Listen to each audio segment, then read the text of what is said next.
New York Gov. Andrew Cuomo questioned Wednesday why so few people in the U.S. have been tested for the coronavirus. When they do the retrospective on this one, they are going to say, why did it take the United States so long to bring up the testing capacity, said the governor on the Today Show.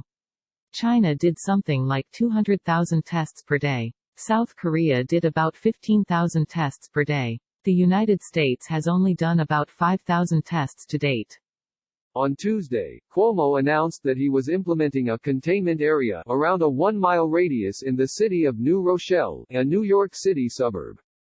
Westchester County, where New Rochelle is, had 108 cases of the virus on Tuesday. New York State has 173 cases. Cuomo also urged the federal government to just take the handcuffs off me and let New York State do what New York State can do. The retrospective is going to be damning, he added.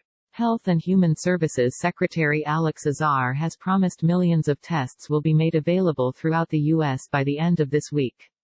But he acknowledged Monday that he did not know how many patients had been tested so far. The Centers for Disease Control and Prevention said Tuesday that more than 8,500 specimens have been tested for the coronavirus across the U.S. because multiple specimens are required from each individual. The number of actual patients who have been tested is likely far lower.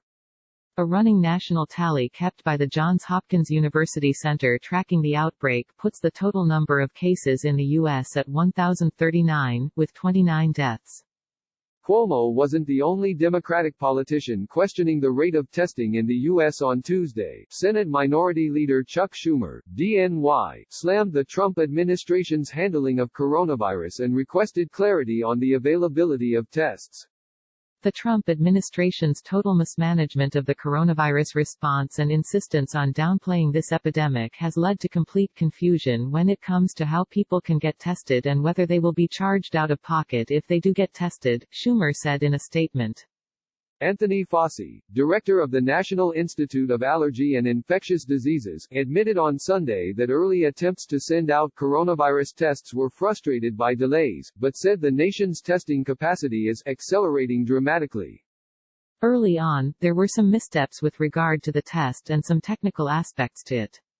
But right now, I believe, 1.1 million tests have already been sent out. By Monday, there'll be an additional 400,000. And by the end of next week, probably around 4 million, he said in an interview on Meet the Press. The White House said on Tuesday that President Donald Trump has not been tested for the virus, and Vice President Mike Pence said in a press conference on Monday that he also has not been tested.